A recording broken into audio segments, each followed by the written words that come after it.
What's going on, Turf Talk? It's me, Richard Donahue, and I'm here with Lennox Suziak. And today, we have a very special guest, Matt O'Leary, 22,000 subscribers on YouTube, one of the top Jets YouTubers. What's going on? How are you? Good. Thanks for having me on today, guys. Really appreciate it. Of course. So, what made you originally start YouTube? So when I was in college, or I guess graduating college, but we'll go back to when I was in college, I did a radio show and I covered all New York sports. And when I was graduating, I was going to miss having that opportunity to go on the air once a week for an hour and talk about my favorite team. So I decided I was going to make a YouTube channel. And at first, it was kind of an extension of what I was doing in college. I was talking all things New York sports. And then after a few months, I noticed that my Jets videos were doing better. So then I eventually pivoted and just started doing like only Jet stuff. And then it kind of really took off and grew from there. So what platform did you mainly see the most success in early on? Yeah, so YouTube definitely is a big one for me. Also, Twitter, or now X, I was very active on. For me, Instagram and TikTok are a little bit harder. I'm not as comfortable using it, I guess. I've just had more success with Twitter and with YouTube. Now for Insta and TikTok, like it's relatively easy to repurpose content from YouTube there, which is good, and I still use it. But for me, I kind of stick to the platforms that I like the best. And for me, that was YouTube and Twitter. Yeah, so we started around 6 months ago. Or no, actually 7 now. We started 7 months ago, and we're seeing the same stuff. Like YouTube and Twitter are like the easier ones. Where Instagram, I mean, Reels are different, but it's harder to get out there. So did you mainly see success on long form content, or did you see some on short form content? What was your main success for your minutes? Yeah, so for me, I think I do better with shorter form content. Well, it depends on the platform. So on YouTube, I view shorter form content as 10-minute or less videos. And there's also YouTube Shorts, which is similar to, Reels and TikToks. And, some of them have done well. But for me, I kind of live in that shorter form videos on YouTube, and the 5 to 10-minute videos for me have done the best, as opposed to longer live streams. So now sometimes depends on the circumstances. Like for free agency, I usually do a marathon live stream for 6 hours or so the first day. And that does well. But yeah, I would say the shorter form stuff, and same on the flip side, with TikTok or Instagram Reels, I've noticed if the video is a minute 30 seconds or less, it usually tends to do better for me. If it goes, if I posted a full 5-minute video, let's say that I was using up for YouTube on Instagram or TikTok, the chances that someone's sticking and watching it all the way through is really slim. So I've noticed shorter videos do better on those platforms for me. Yeah, I see that. What's your favorite part of the YouTube experience? And what I mean by that is the analytics part, the editing videos, the posting videos, replying to fans' comments, etc. What's your type of favorite thing? Yeah, I think it's kind of the community that builds once you kind of grow your audience to a point where you start to notice the same people in the comments, and you kind of build a rapport with them in a way, which I think is fun. You get your own community, whether it's, people commenting on, just stating their opinion on whatever you're talking about or the video. But then you see, commenters going back and forth, and other commenters start to recognize people who return to your channel. So I would say the community and the comments is something that I really get a lot out of on YouTube. Yeah. I mean, me and Landon know that. We have our one fan, VJC. He comments on everything. He's awesome. So we got a little experience with that. We could get into it right here. My first question is, who do you have winning the division? So for the AFC East, I'm gonna end up picking the Jets, not in a biased way. Last year, I didn't pick the Jets to win the division, so it's not oh, I'm a fan, so I'm gonna pick them. I think it's going to be very tight between the Jets, Dolphins, and Bills. I probably have it in that order. I think the Jets win it with 11 or 12 games, and then Miami and Buffalo are, right around 10 wins, maybe 11. So I think it's going to be very tight. But at the end of the day, I think the Jets have the best roster on paper. And if Aaron Rodgers can come back and even just be an average quarterback with how good the defense is and with Breece Hall and Garrett Wilson, I think they have enough to be, like I said, an 11 or 12 win team. I think that's enough for this division. I'm very happy you said that because we had Jet Central on last episode and he ended up saying the Bills. But now that you say the Jets, it's going to be a great conversation. So I'll let Landon take this. So who do you have it, Landon? Well, anybody who's watched any stream we've done before knows I'm going to take the Bills just because I'm just going to trust the longevity we've had in winning the division, trusting Josh Allen. A lot of question marks in the receiving room, but I really do think the defense is in a better spot, getting younger, getting fresher. It's going to be a little bit of it's going to be a slow start most likely, but I mean, we start with Arizona, and they're probably one of the easier teams on our schedule, so I think that's a good start for the young guys. But I'm excited to have all these young guys get in and play and just see. I mean, we got Josh Allen. That's all we need, in my opinion. So, I mean, yeah, Josh Allen's pretty good. Do you have him ranked 2 or 3? I mean, personally. I go back and forth, but I guess I would probably say he's second behind Patrick Mahomes for me. Yeah. At worst 3 though. Like Lando was saying there, if you have a quarterback of that caliber, you're always going to be in the mix. And I wouldn't be surprised if the Bills won the division. Like they've been there and done that. They have the proven experience. So they're a legit threat. Like I'm not sleeping on Buffalo. And like I said, if you have a quarterback of that caliber, you're going to be in the mix no matter what. Yeah. And I agree with what you said, Matt. I think it's going to be a 3-way to the division. Of course, I have to take my Miami Dolphins. The thing here is we only really did lose 2 key pieces. I mean, people say we lost Xavier Howard, but if you look at it, since 2021, he's been on a downhill spiral. He hasn't been playing at the level that everyone knows him to play at. So I don't think it's as big of a problem, especially with the addition of Kendall Fuller. I think that is a better piece at our corner too. And I think with Anthony Weaver, our new defensive coordinator, Vic Fangio was great, but it seemed like the defense didn't really mesh with him, where I feel like Anthony Weaver in this Baltimore Ravens style of a defense, the guys are actually really liking. They're coming out and saying they like Anthony Weaver. We got Calais Campbell, because of Anthony Weaver, in my opinion. He likes that Ravens style of defense. He was on the Ravens with Anthony Weaver. And I think we've made great moves for depth, especially with the edge, which was one of my main concerns going into this year. We had Bradley Chubb and Jalen Phillips was one of the better duos of the league. But then you see Bradley Chubb goes down with the torn ACL, MCL, and you have Jalen Phillips tearing his Achilles at your place. It's not ideal, but then when you see we went out, we made moves, we made 4 edge moves, and then even on the interior, you could put Calais Campbell. He's huge. He's played interior before. You could put him on the interior with Zach Sealer. It's not going to be a replacement for Christian Wilkins, and that's our main loss. But Christian Wilkins, you can't replace that, and the Raiders got a good one. So I do take my Miami Dolphins with a split record with the Bills. I think we just barely beat them out because we have more division or more conference wins. And I think the Jets are going to be 1 or 2 games behind. But that's just because it's hard for me to believe in a 40-year-old Aaron Rodgers coming off an Achilles tear. So how do you see him progressing this year to come back from that injury? And that's a fair concern. I totally get when people say that. My defense of it would be that I think they realized what they did wrong in 2023. The offensive line going into the season was a big question mark last year. And then they went out and signed Tyron Smith in free agency and drafted Olu Fashanu in the first round and traded for Morgan Moses to play right tackle. So I think they're deeper on the offensive line. And I think they got a legit number 2 wide receiver behind Garrett Wilson with Mike Williams. Obviously, they signed Alan Lazard last year, and that did not go well. He was really bad for the Jets last year with drops.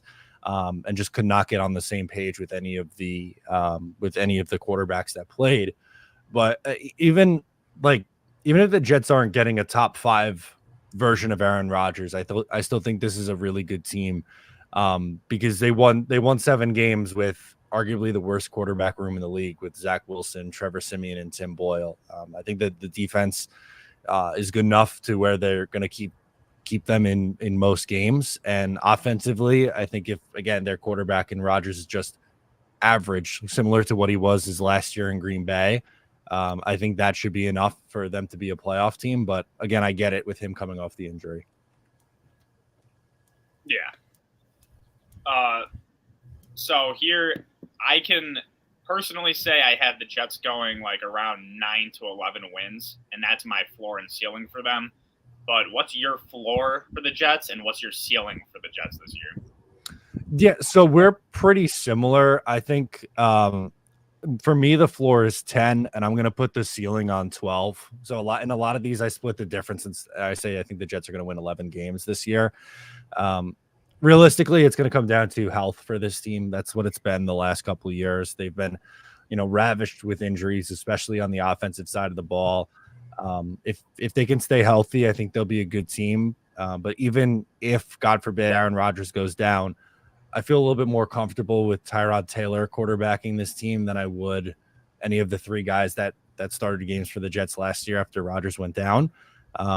So I think, like I said, worst case scenario, I'm looking at 10 wins and best case 12 for me. What about you, Landon? What do you think? Probably floor, probably 8, and then ceiling I would say is probably 12. Because if they can all fully stay healthy, I mean, the if you really look into it, that is a really good team. Even though there's some older guys, they're still, as long as they can stay healthy, they're good. I guess it's kind of, was Mike Williams, he can't go, is he going to be back for training camp or? He should be back by August. Right. Is the expectation. They're going to have him on a similar track to what they had with Breece Hall last year, who also had an ACL injury the year before, and by August he was ramping up to play. All right, well, with Mike Williams as your number 2, that's really good. I mean, Mike Williams is great when he's healthy. It's just a lot of wins, and I don't really like having that much wins, but if they can stay on the field and all produce together, I'd say their ceiling's 12. I could definitely see a world where the Jets do win the division, which honestly for the Dolphins or the Bills isn't ideal. When it's a 3-way race. But one of the questions is O-line. So where do you have your offensive line staying like health-wise? Because I know Tyron Smith, I mean, he hasn't had a full season since 2019. I mean, if you could get 12 wins out of him, that would be great. But your tackles and your guards have been beat up in the past. How do you think they're going to fare this year? Yeah, that's a good question, and I'm with you on Tyron Smith. Like, if the Jets get 12 games out of him, that's great. I think, and that's a big reason why they drafted Olu Fashanu in the first round. I think with him being such a strong pass protector coming out of college, I think if he needs to play, and I'm assuming he does, I would bet between both tackle spots he probably plays. I'm going to guess 8 games, maybe somewhere in that range. I think he's going to be talented enough to come in and, hold his own. Elijah Vera Tucker is one who's had back-to-back season-ending injuries. Now, luckily for him, it's not like it's a repeat injury. Like, he tore his Achilles this year, and then the year prior was a torn pectoral, a torn tricep muscle. So it's like 2 totally different injuries, 2 totally like unrelated parts of the body. So I'm kind of chalking that up to being a little bit of a freak injury. But the biggest question for me with health is at left tackle and Tyron Smith. And I like the Jets contingency plan with the 11th overall pick ready to step in and play if and when Tyron goes down. Who do you want at 11 going into the draft? I wanted a offensive lineman for that reason that I just said with the injury history. I know Brock Bowers was a very big talking point for the Jets. And I would have understood if the Jets went that route. I wouldn't have hated on it, even though my preference was offensive line. But I'm glad that they went O-line, and I'm glad they went Olu Fashanu too, because I think he was at least at that point, the last pure left tackle remaining and the best pass protector on the board as well. Yeah. I mean, me and Landon have said it in previous episodes where we've seen the Jets fans on Twitter. They were getting really annoying about Brock Bowers. They were saying that he was going to be a freak. I seen someone say that he was supposed to have like 1,300 yards for the Jets. I was like, okay, I hope he didn't go. I'm happy he didn't. For the Jets, it is better, in my opinion, they get a tackle. But that star power with Brock Bowers that'd be scary for our defenses. Yeah, I'm with you on that. It would have been that's more of a fun draft pick if they took Brock Bowers, more immediate impact. And again, I would get it because getting him on the field with Garrett Wilson and Breece Hall and all those other guys would have been really exciting. But I'm glad they went offensive line, and I'm with you. The Bowers contingency online was a bit much. Even Jet fans were pretty tired of it at the end of the day. So you're not alone in that thought. Yeah. So right here, this is actually one of my favorite ones of the episode. I have 3 sleepers for our teams. So the main background of this is it's just 3 players that no one's talking about or little to anyone is talking about that you think is going to have a more of a breakout season, but a better season that people will know. Okay.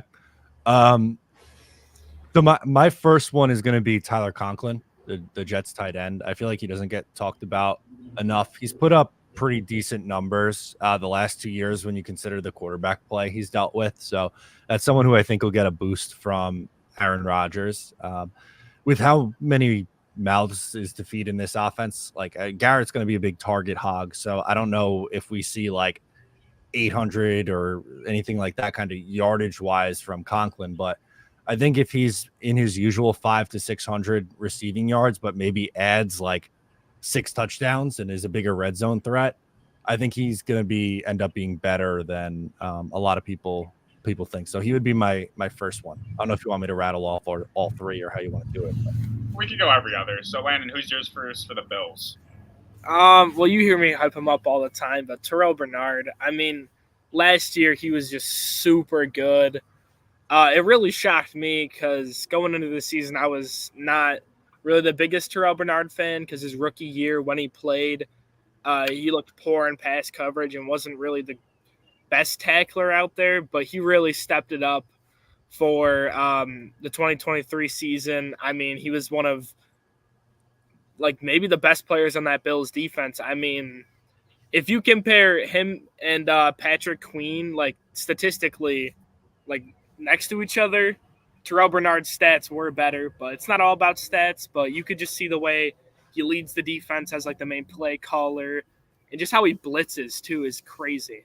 So if we can just get just get Matt Milano back, doesn't have to be full, just get 80% Matt Milano back, it's going to be really scary for people to have to play Bernard and Milano. Yeah, personally, I didn't know about Terrell Bernard before last season until he week 3, week 4, he started popping off, and especially after the Milano injury, he really stepped up. So I would like to see him progress as an analyst perspective, but yeah. I do think that he's one of the top linebackers in the league. He just has to put it on another year. My first sleeper is Kader Kohou. So this guy was an undrafted rookie, came to the Miami Dolphins, and his rookie year, he played out of his mind. That is when we had Byron and X, and we had him in the slot, and he played great. He was a great nickel corner for us. He played, actually, out of any expectations, he was probably our second best DB that year. Him and Javon Holland were battling for it, but he fell off statistically when they forced him to go to the outside, and Vic Fangio kept trying to get him to the outside. And this is another example of what I'm saying with the Miami Dolphins, where, yeah, Vic Fangio, I do think, is one of the best defensive coordinators, if not the best in the league. But I personally think that without him, Anthony Weaver, Kader Kohou will succeed under this, because now we have him back in the nickel with Kendall Fuller. He's a sleeper this year for a very high PFF, and especially to help our team in that inside, I think he's going to be very good. I like that choice. Yes. For my second one, I'm going to go with Chuck Clark at safety for the Jets. they brought him in last year, and unfortunately, he got hurt during minicamp. So about a year ago, around this time, and missed the entire season. But I think with Jordan Whitehead leaving in free agency, I actually think Chuck Clark coming in and can be an upgrade at the strong safety spot. He's more of a sure tackler than Whitehead was, and Jordan would come up with the flashy interception, but would get beat in coverage or miss tackles a little too often for my liking. So I just think that Clark's going to be more consistent. And I think he's being slept on a little bit when talking about this Jets defense. The safeties don't get brought up a ton, and I'm not saying like he's one of the best safeties in the league. I just think he's going to be better than maybe what some are anticipating for him in this year with the Jets. My second one was another guy who people started to notice at the end of the year, but was really good his rookie year when he played. Christian Benford. I mean, he was a 6th or 7th round rookie, 2022, and he really was. He outplayed Kyer Elam before the season even started in camp and stuff. So, and once like it got going, he was really good his rookie year. Like everybody, I remember it was the Dolphins game week 3. He was really good in coverage against Tyreek Hill. So big expectations for him going into last year, and he really showed. He was, again, one of our best corners while Trey White was down, and I really am just super excited, hoping he can take a big leap next year and be maybe our top corner with Rasul getting up there in age. So, yeah, I mean, especially what he's done and with low expectations, he has really set the bar high for that Bills DB core. I'm excited to see him play this year. This is one of my favorites too. One of my favorite players on the current Dolphins. I've loved this guy since he came to the Dolphins in 2019. We stole him from the Ravens practice squad, and ever since he's been progressing, and he's an absolute stud. So we have Zach Sealer here, another one, Anthony Weaver. Not a lot of people talk about him because, yeah, Christian Wilkins was an absolute dog, and he completely changed a lot of offensive plans. But you can't forget about Zach Sealer. He had a 10-sack season last year as a defensive tackle. That's pretty damn good. You also have to see, I mean, he's always in a position to make a play. You saw the game last year where he had the pick 6. I mean, you're in the back half, you're in the back red zone. Got to apply pressure. They sent a little blitz in. Vic Fangio sent in a blitz. It was a little stunt, and he was right there. Grabbed the interception. It was one of my favorite plays of the season. That and the Van Ginkel pick 6. He's always there to make a play. He's a great person in the locker room. I really did see it on the Hard Knocks, which was one of my favorite series because it's my team. He was a great person in the locker room. Very, how do I say it? He keeps the morale high. And I think he, going into this season, can be a captain. He's going into year 6 with Miami, year 8 in the NFL. He can really step up, especially with the loss of Christian Wilkins. I can see him producing the same season, if not better. Obviously, it'll be harder because you're not going to have Christian Wilkins on right next to you. But, I mean, with that D-line, last year we were second in the NFL with a very battered up D-line. Hopefully we can stay towards the top of the NFL and he can be one of our leaders. I like that. For me, I think my last one here is going to be Joe Tippmann, the Jets center, going into his second year. I feel like he's the forgotten guy on that Jets offensive line. There's a lot of talk about Tyron Smith and bringing in Morgan Moses and Elijah Vera Tucker coming back from injury. But I think in a really tough circumstance last year, Joe Tippmann actually played pretty well. He wasn't, a Pro Bowler or an All-Pro or anything like that, but with some really bad guard play next to him, I thought the Jets put him in a really challenging position. But I think with having Elijah Vera Tucker and John Simpson playing left guard to his left, I think he's in a better spot, and we should see a year 2 leap from him. And I think he ends up being one of the better starting centers in football this year.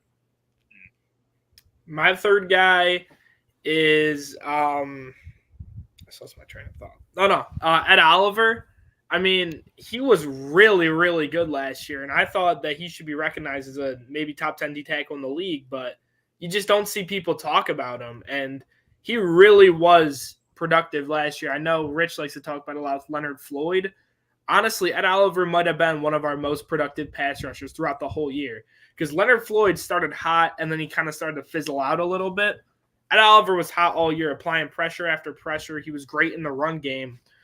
And he really was leading to that expectation of, 2019, he was the 8th overall pick. And, throughout the years, he's been good, but he's been not over the top, like 8th overall pick good. But this year, I would say he finally hit his stride. And I'm really hoping it wasn't just like a fluke year and he can keep it up. But, when he was like healthy and playing, he was really good. So I'm excited to see another year of that Oliver. Yeah, and what's he going into, year 7? He's pretty old now, isn't he? Year 7, I think. Year 7 or 6. 6, I think. Great experience, especially like it almost seems like, in my opinion, on the inside of the D line or like even on the O line, the older they get, the more they mature. It's not like a skill position where like they fall off around 28. A lot of guys actually pick up their career around that time. So yeah. I could see him getting a lot better, especially with the off-season work that I've seen him doing on Twitter. He's really been grinding. I'm really excited. And he's been with his horses. So yeah, him and Jokic would bond together. Yeah. So my last one is, I'd say, a hot take. Honestly, it's Isaiah Wynn. So we got him from the Pats last year, and when he was in, especially with Raheem Mostert and Devon Achane, we have that speedy backfield, and now with Wright. It's something special to watch. The things that he was able to do as such a big guard, it's not even like comparable to anything we've ever had on the interior.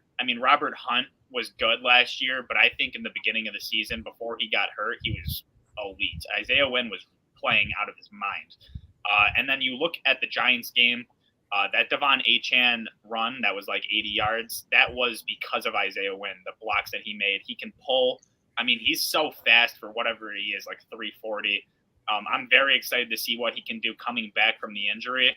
And he has been putting in the work. He got his contract.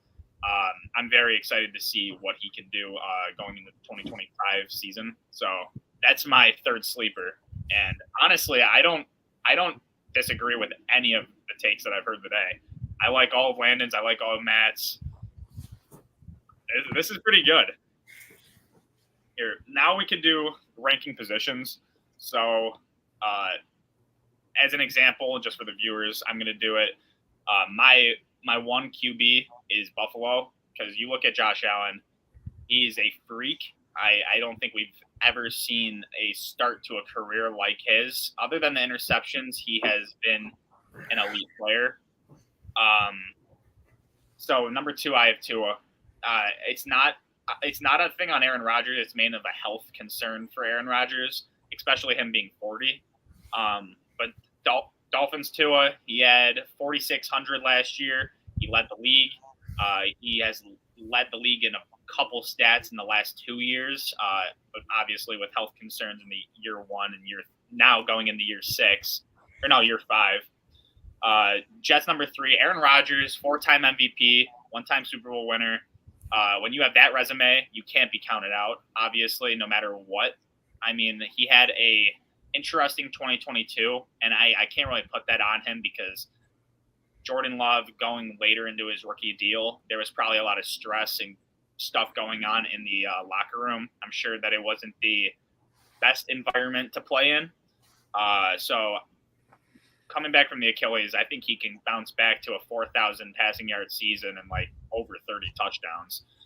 And then obviously Drake May. I'm not a big fan of Drake May. I don't know about you guys. Going into the draft, I was saying that whoever gets Drake May might not be able to keep their job. But you never know. He's a rookie. And under Jared Mayo, that's a new culture. So hopefully for his sake, they mesh together. But at the moment, he's a rookie. We put him at 4. So now, Matt, you'll go, and then Landon. Sweet. Yeah, so ours is going to end up being pretty similar. But I'm going to go Bills 1, as you mentioned, Josh Allen, and I think is at worst the 3rd best quarterback in the league. Just a really unique talent and just a fun guy to watch play, every single week. I'm going to put the Jets 2 with Rodgers. This one's close, but I'm going to give Rodgers the edge over Tua right now. So I'll put Tua 3.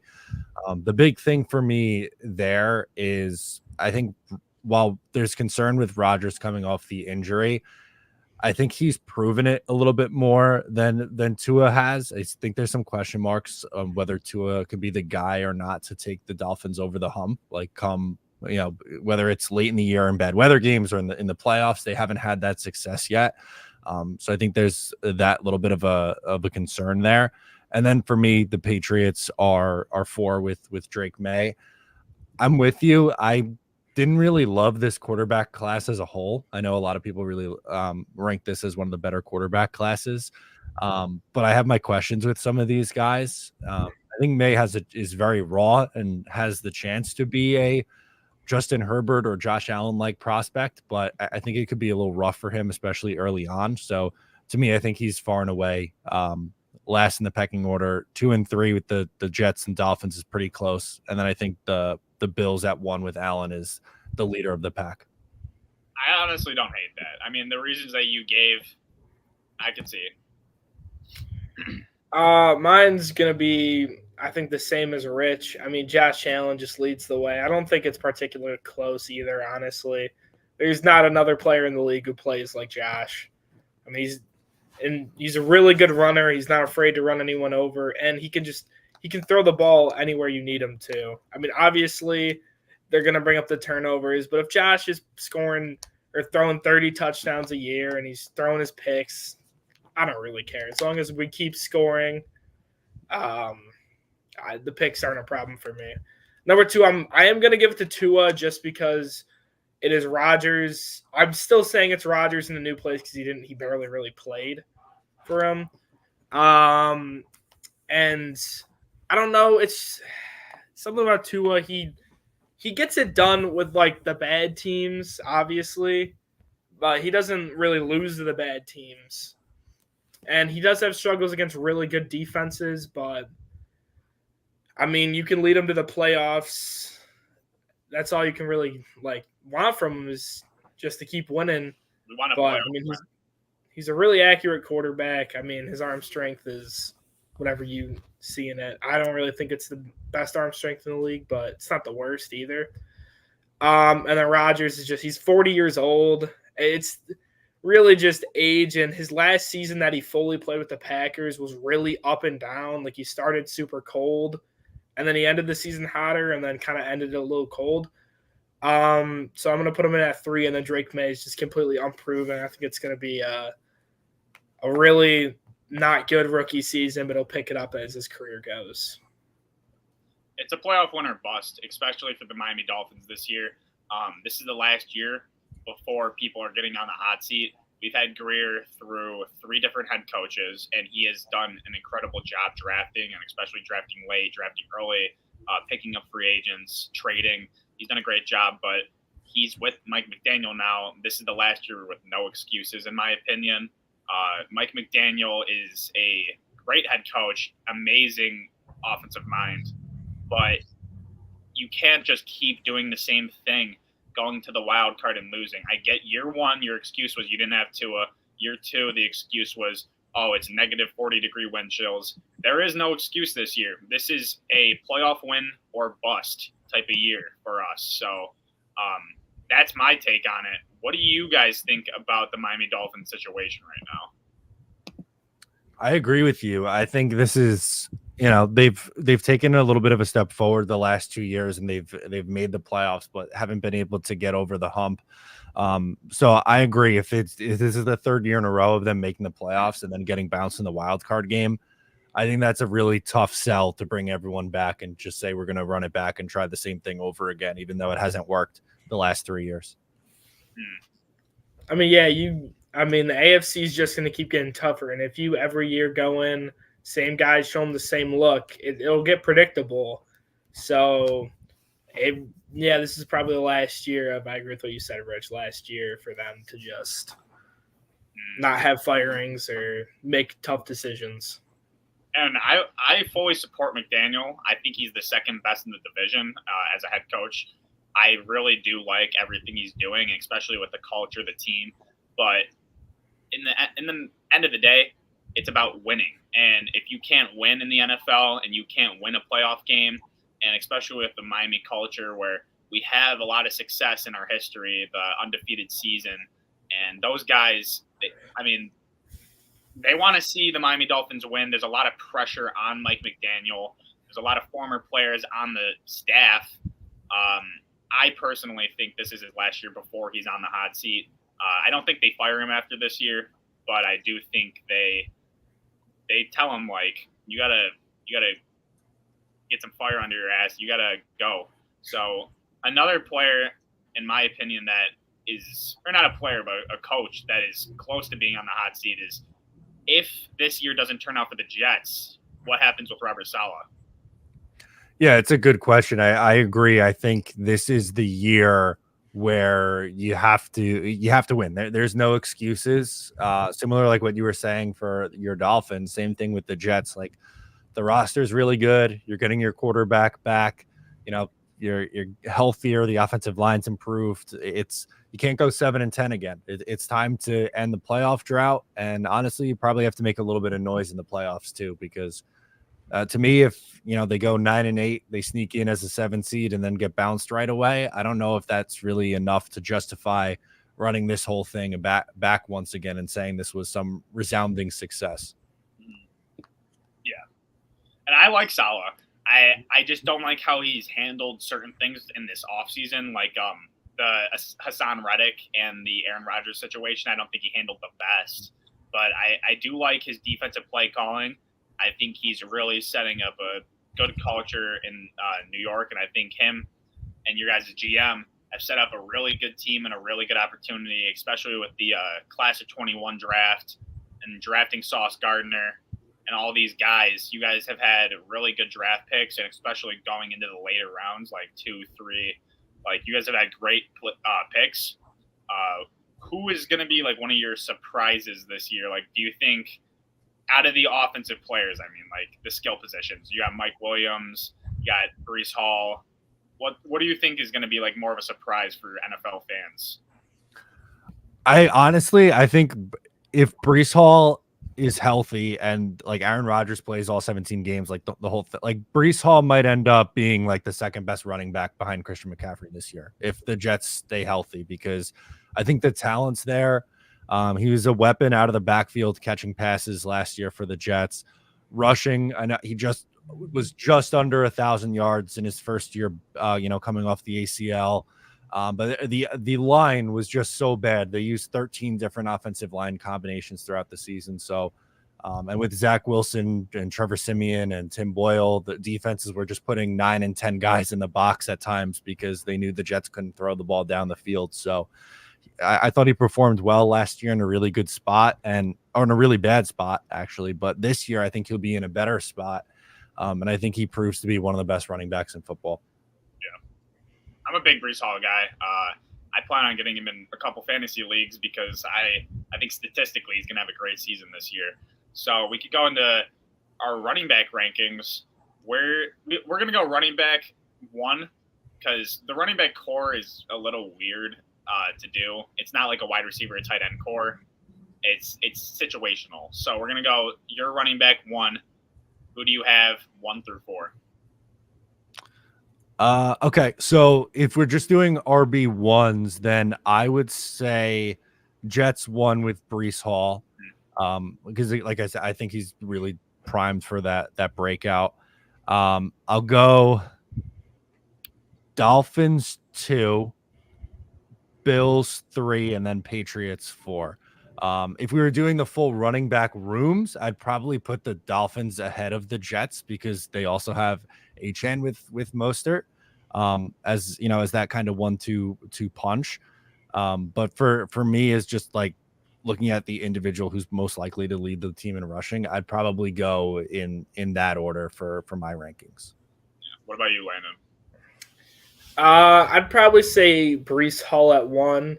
And this is where I kind of start to like struggle because I it's really like hard for me to rank James Cook, and I don't know why. It's just something about him that, like with Mostert, he's got all the touchdowns. He had decent amount of yards, and then James Cook had, I think he was 4th in yards, but it's just the touchdowns aren't there. We don't give him the ball in the red zone, so I might have to give Mostert the edge on him, as much as I hate to do it, and then I put James at 3, and then Ramondre at 4.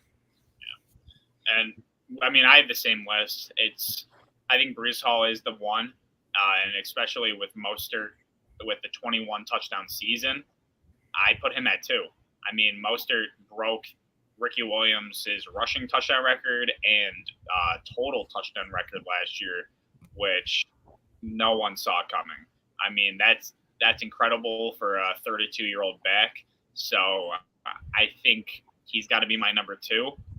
And Matt, I agree with you where I think the Dolphins' core is better than the Jets, but Breece Hall he's a workhorse. I mean, he's really good. I think he is primed for a huge year. So then obviously I have James Cook at 3. I mean, other than his receiving struggles towards the red zone, there's really not a lot of flaws with him. I guess going up the middle, he's not elite at it, but he's still serviceable. I think I would say he's better than serviceable, because there were moments last season where he broke a run up the middle down for a 25 to 30 yard gain. Like, I'm thinking of the Broncos game where he dribbled the ball during that. But I mainly see him as like an edge player, though. Like, I think he came into the NFL as a receiving back, right? But yeah. I really do think he has transitioned into more of an elusive back where he can get around, and that's kind of his game, especially in the Buffalo offense. They don't utilize him enough in the receiving game, or like a power eye up the middle, like what I was trying to say earlier. Like, I get what you mean, though. I'm like, he's never going to be that it's 1st and goal, 1 yard line. We're never going to run it with James. It's always going to be Josh, or now be Ray Davis. Mm-hmm. But like, I think James can get it done when you need him up the middle, not in the goal line situation. I think if they pack the box, James is not getting in there unless he goes over. But, I mean, I don't think any Bills offensive coordinator at all is ever going to be at the 1 yard line and want to give the ball to James Cook over Josh Allen. Yeah. So Josh Allen's, I mean, he's 6'5", strong. Josh Allen can jump over the line, get under it, throw someone. I mean, Josh Allen can do anything. Yeah, and I really do think that is what the Bills need to prioritize in their offense, is just give Josh Allen the ball and let him work. I mean, other than a couple of stupid throws that end up being picks, I mean, he's a gunslinger. That's what gunslingers do. You look at pure gunslingers. Oh, yeah. I mean, that's what he is. Brett Favre, yeah, that's a great example. I mean, leads the NFL in interceptions, but look at everything. Whoa! He's never led the league in interceptions, actually. No, I mean, doesn't he lead in the career? Isn't his career? I don't know. Well, I don't know. But he's never led the league at the end of the season picks. So. Oh yeah. And then last, we could do wide receivers, our wide receiver core. I want to hear what you have to say about this, because this is a more interesting topic between the Bills and the Jets. They're very close, in my opinion. I think they are, with the Mike Williams coming off healthy. So obviously the Dolphins for me is 1. Then I have the Jets at 2, Bills at 3, Patriots last. Yeah, I agree with your order. I think the Bills have a lot of question marks at the wide receiver position. Now, if you include tight ends, that's a completely different story, because I think we're going to see a ton of Dalton Kincaid in this offense for the Bills this year. But you know, Keon Coleman at the top of the 2nd round. I like that pick for Buffalo, which is Josh Allen supposedly loves him. But then after that, like Curtis Samuel's okay. Khalil Shakir's they brought back, and you bring in Marquez Valdez-Scantling and Chase Claypool. I think there's a lot of guys who have potential, but I also think there's a lot of unknowns with that wide receiver room. And with the Jets, there's not really an unknown, at least with Garrett Wilson. Like, he's a number 1 wide receiver. And while the Jets might not have as good depth as Buffalo has, I think their number 1 is better. So that's what really separates it for me between 2 and 3. But yeah, Miami's number 1, Patriots are 4. But Jets and Bills are relatively close. I got Miami at 1. The Jets at 2, and really where, in my opinion, the real like who's better comes in is Patriots and Bills. I think it's closer than people think, honestly. I mean, Kendrick Bourne is honestly really underrated. I know Patriots fans love him, and I like him too. Kendrick Bourne, he can be like when he's healthy, he's a great receiver to have. And they got some younger guys out there too. Do they still have Juju, or did they release him? They released him, I think. Oh, actually, maybe not. I have no clue. I'll look that up right now. Juju's still a pretty solid player when he's healthy, and when he plays, he's a free agent. Oh, is he? All right. Well, I think, but I am gonna have to put the Bills over them just because the Jets most likely will have 2 rookies starting in Jalen Polk and actually Javon Baker. I don't know if maybe he'll start. I don't know. I don't read into Patriots camp or whatever.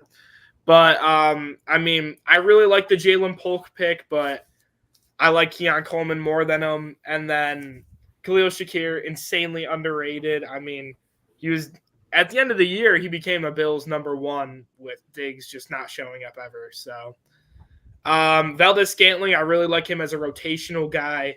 And then like you said, a lot of question marks with Chase Claypool. I mean, Mac Hollins showed a lot of like he could play when he was with the Raiders at number 3, and then I just lost my train of thought. I was reading the comment, I lost my train of thought. But it's a lot of just question marks and can they fulfill this potential? And I'm really hoping we can, because if not, we might be in some trouble with that receiving room. And, well, the main thing for me that separates the Patriots and the Bills is Curtis Samuel. I mean, what he did for the Commanders was very serviceable and gets underlooked, I think. With Joe Brady in Carolina, you've seen him go back at running back, and he had like a decent amount of rushing yards in that season. He had passing yards. He was one of the best fantasy players. I mean, obviously fantasy is different than real life, but he was very good in the slot. You can play him outside at the 1 or the 2. And if Keon does develop into a 1, I think you have a situation here where you have a 1 with Keon. You have a great 2 with Samuel that you could switch in and out. I think keeping Shakir in the slot is ideal. You can't – I mean, he plays slot. If you move him to the outside, it's going to be a different game. He is an ideal slot receiver. That's a great slot receiver. It's probably a top 10, top 5 slot receiver, in my opinion, in the league. And then obviously with these stories of Chase Claypool as a Dolphins fan, I don't believe that he will do what they are saying because it's training camp. And I seen what he could do last year. But, maybe he turned a new leaf, no pun intended, because he's Canadian. And I think that he can really produce if he gets in the right situation. This is his last stop in my eyes. I mean, before he's just like one of those guys that go around. He's a vet. He's like a Marquez Valdez-Scantling, which they also have, a vet. I think he can go out there, grab a touchdown or 2, and really help out in the red zone. I mean, that's what he did for Aaron Rodgers, so I don't see why he can't do it for Josh Allen. And Don says know a says, thing or two about developing slot wide receivers. We've had a lot of great slot wide receivers in our time. I mean, look at Cole Beasley. Cole Beasley. I think Don Beebe played in the slot back in the day. We've had. I just lost my train of thought now, of course, but it's all right. They know how to develop slot wide receivers. Yeah, and Don says I'm a Ravens fan. I'm not sure why you guys popped in my algorithm, but I smashed a like and sub. Great job, guys. Keep growing and grinding. Shout out Don. Thank you, Don C. You'll keep grinding. We have 10 minutes left. We're going to hop on a new segment here. I just have a couple questions for you. These are the hard-hitting questions, in my opinion. Who in the division has the highest ceiling? Ooh. I'm going to say the Jets because of we know the defense is going to be really good, and it's all about health. Like if Rodgers is healthy and MVP version of himself, then I think they have the highest of high ceilings. Again, like, can they reach that ceiling is another question. I think there's a little bit more variance with them in comparison to maybe a Dolphins or a Bills team.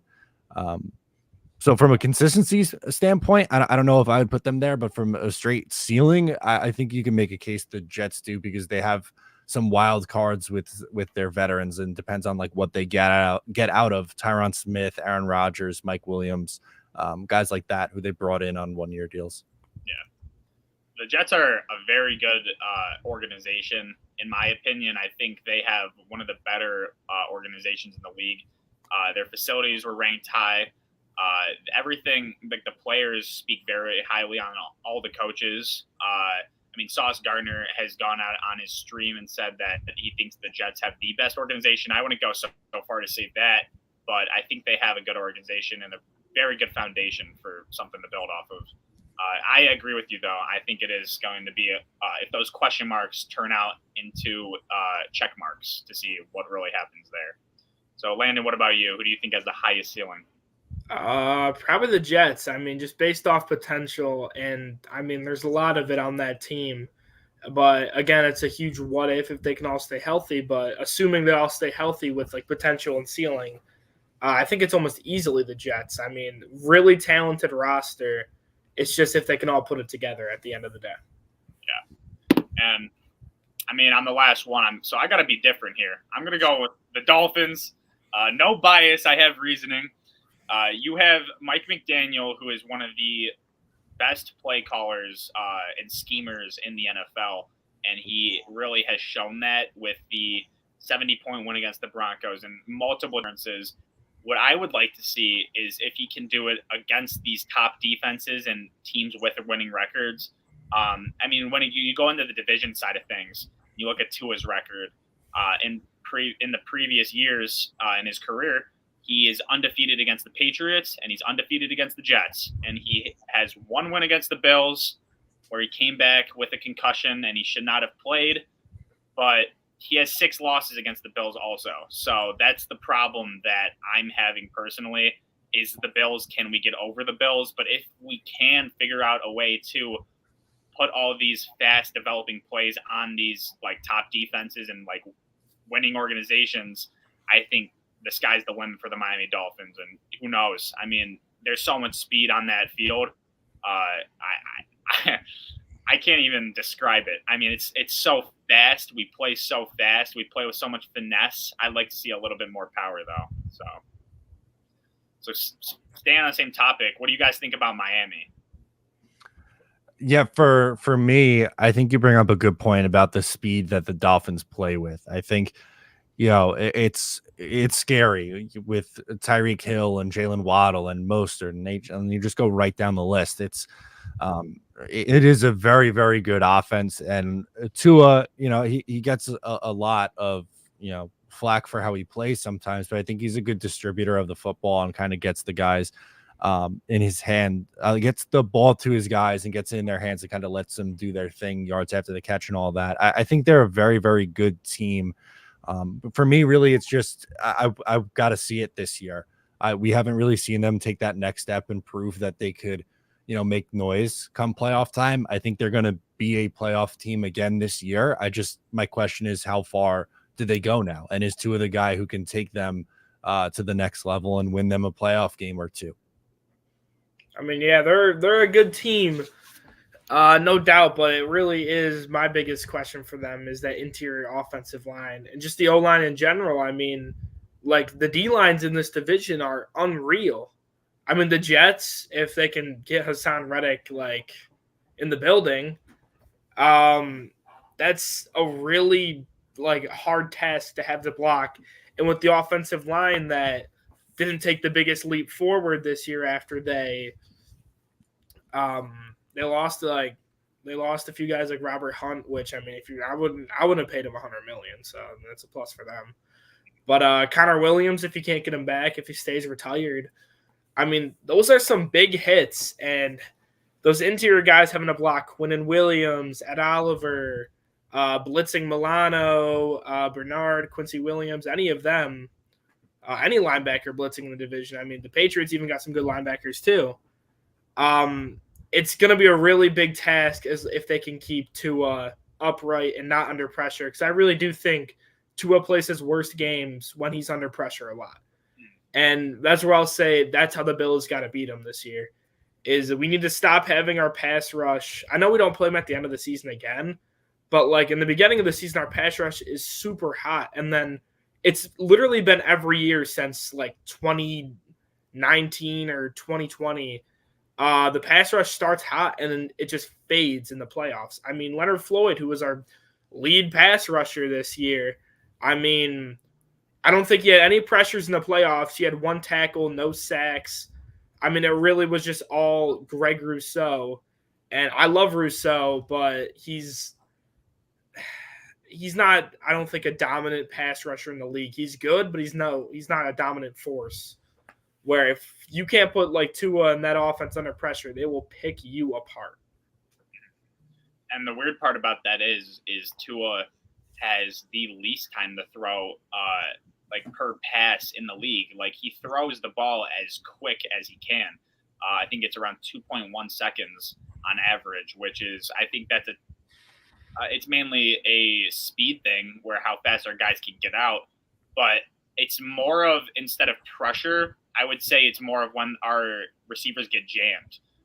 When we face a cover 2 or a zone, we will tear you apart. Our receivers know how to get through the zones. They need to find the soft spots, and they know how to work a zone. But when you press, like what the Chiefs did, especially with top-tier corners, when you press and you get our guys like stunted, that it gives more opportunity for the edge to come in and collapse on Tua. And then after his first and his second read isn't there, he tends to panic. And that's one of the things that I think he will be working on, and especially with 3D QB in the offseason. Hopefully he can not fix that part of his game, but improve it. And that's my main thing. So another divisional rival, the Buffalo Bills, what do you think about them? Yeah, I think Buffalo I said it at the beginning of the show, but if you have a quarterback like Josh Allen, they're going to be relevant every single year. I do like they did lose a lot of key pieces on this team and a lot of veteran leaders. So I kind of wonder how they respond to that. I think it's going to be a good test for Allen too, without having, Stephon Diggs there and some turnover. And especially, like I said, some guys on the defense not coming back. It's going to be interesting to see how they respond. But again, if you have someone with, that caliber of quarterback, you got to like automatically pencil you in for at least at a minimum 9 or 10 wins, if not more. So, I think they're a playoff team. And as we mentioned at the top, like between the Jets, Dolphins, and Bills, I think probably all 3 of those teams make the playoffs, and it's going to be, tough that 2 of them are going to have to be wild card teams. But I think the Bills are right in the thick of it again this year. And last thing, what do you think about Drake May? I know we got into it a little earlier, but I want more of an in-depth perspective because, I mean, Turf Talk knows we are not – well, I don't know about Landon, but I'm not a huge fan of Drake May, and I want to know what you think about him. Yeah, I think he's just very raw. Like, I understand what teams – like about him, but I don't know about playing him right away. Like to me, he's someone who I think needs to sit and develop a little bit, which I guess is a good thing that they have Jacoby Brissett, who has, some starting experience in the NFL where they don't have to rush Drake May in to come in and play. He's talented. He can make a lot of throws. But I also wonder about like consistency from him, if we're going to be able to see it at a consistent level at the next level in the NFL here, making the jump from college to the pros. So he wasn't my favorite quarterback in this draft class. I like Caleb the best, but as I mentioned earlier in the show, like I didn't love this draft class as a whole for the quarterbacks as much as some others did.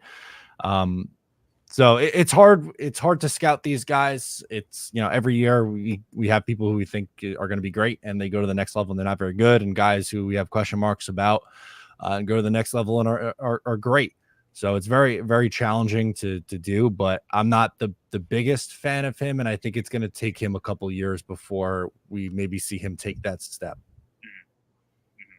What about you, Landon?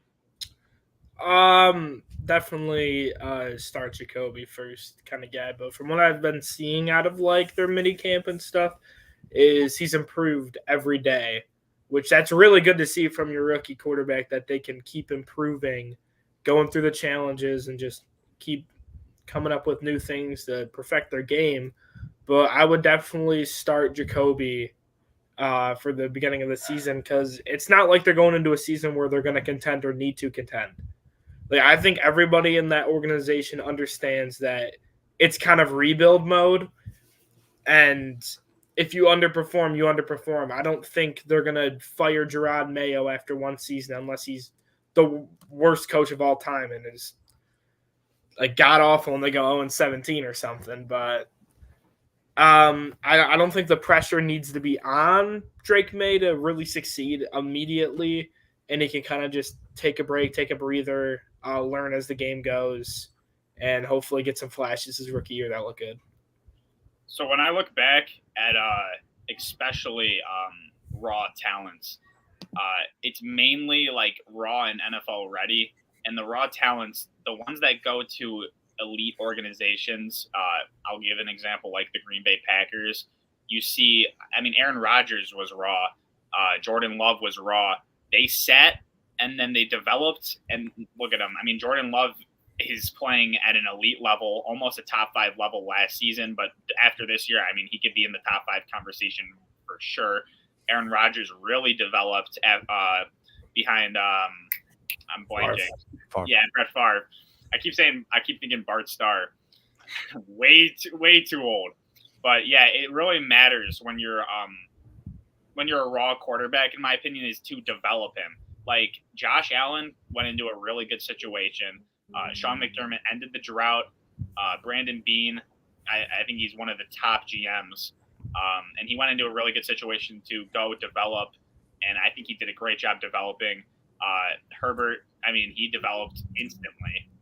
It's another player, in my opinion, like that. But that's why I want to see him sit year one, because do we know if this is a good organization? Everyone's on their first year. It's a completely new team, a completely new organization. I would give him the first year. But if they start him, I mean, we'll see what happens. But yeah, it's going to be interesting. Matt, thank you so much for coming on. We really appreciate it. It was a great episode. Yeah, it was great. Yeah, absolutely, guys. It was fun to hang out, talk some AFC East for an hour or so with you. And yeah, thanks again for having me. Yeah, for sure. So Turf Talk, make sure to like, comment, subscribe, and check out our Twitter. Our Twitter's been actually popping in the past couple of weeks. We've improved a lot, and we have bought verification. So let's go. I'm Richard Donahue, and I'm here with Lennox Suziak. We're signing out. Everyone go subscribe to Meadow Area NY. All right. Peace out.